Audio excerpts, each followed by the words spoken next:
جمع سے غسل واجب ہوتا ہے۔ اسی طرح سے عورت ہے، عورت کے لیے حیض اور نفاس سے پاکی حاصل کرنے کے لیے غسل واجب ہے۔ عورت کو جو ماہواری آتا ہے مہینے میں، اس سے پاکی حاصل کرنے کے لیے غسل کرنا ہے، اس کو غسل لینا ہوگا۔ یا بچہ پیدا ہونے کے بعد جو خون آتا ہے اس کو نفاس کہا جاتا ہے، اس سے طہارت حاصل کرنے کے لیے، پاکی لینے کے لیے غسل کرنا یہ واجب ہے۔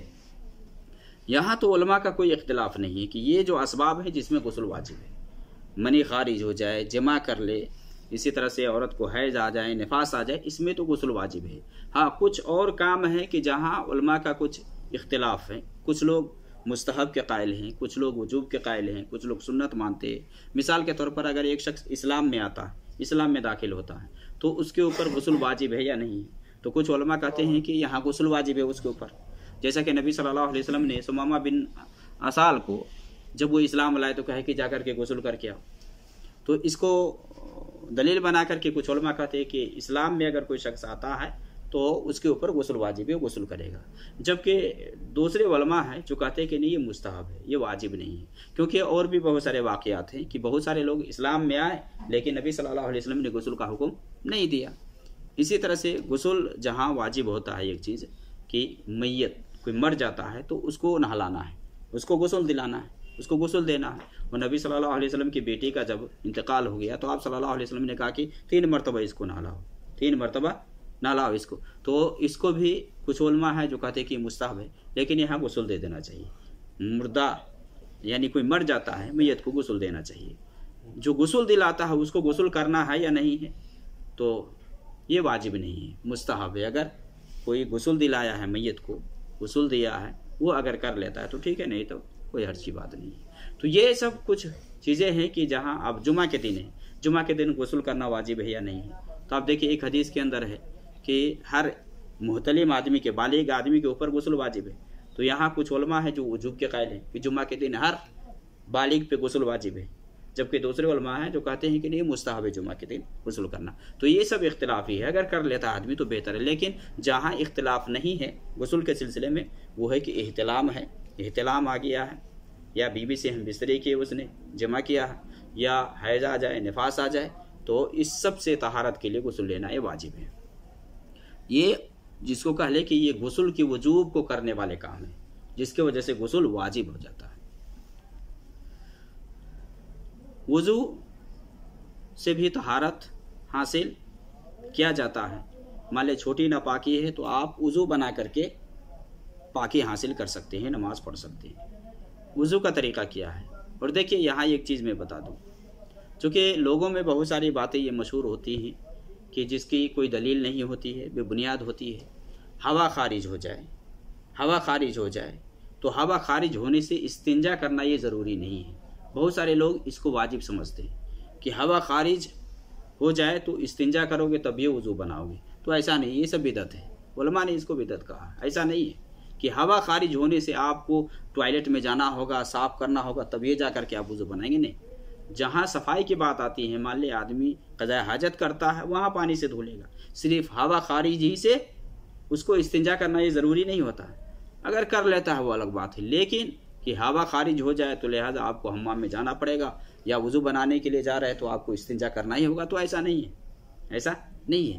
تو وضو بنانے کا طریقہ کیا ہے، وضو کا طریقہ کیا ہے؟ تو اس سلسلے میں نبی صلی اللہ علیہ وسلم کے بارے میں جیسا کہ حضرت علی سے بھی ثابت ہے، اور اسی طرح سے حمران جو کہ عثمان رضی اللہ تعالیٰ عنہ کے مولا تھے، وہ بیان کرتے ہیں کہ عثمان رضی اللہ تعالیٰ سے، بخاری مسلم کی حدیث ہے کہ حضرت عثمان رضی اللہ تعالیٰ عنہ نے پانی منگوایا، وضو کے لیے پانی منگوایا، تو سب سے پہلے انہوں نے دونوں ہاتھوں کو کلائی تک 3 دفعہ انہوں نے دھولا، 3 مرتبہ، پھر پانی لے کر کے، اور چونکہ یہاں دیکھیے وضو کے سلسلے میں قرآن میں اللہ تعالیٰ نے فرمایا یا ایھا الذین آمنوا اذا قمتم الی الصلاۃ فاغسلوا وجوہکم وایدیکم الی المرافق وامسحوا برؤوسکم وارجلکم الی الکعبین۔ یہ وضو کے اندر یہ چیز جس کو علماء واجب گردانتے ہیں، یہ قرآن میں اللہ نے ذکر کیا ہے، یا ایھا الذین آمنوا اذا قمتم الی الصلاۃ فاغسلوا وجوہکم۔ کیا ایمان والو جب نماز کے لیے کھڑا ہو تو چہرے کو دھو لو، چہرہ کو دھل لو، وجوہکم وایدیکم الی المرافق، اور ہاتھ کو کہنیوں سمیت میں، وامسحوا برؤوسکم، اور اپنے سر کا مسح کرو، وارجلکم الی الکعبین، اور پیروں کو کہاں تک؟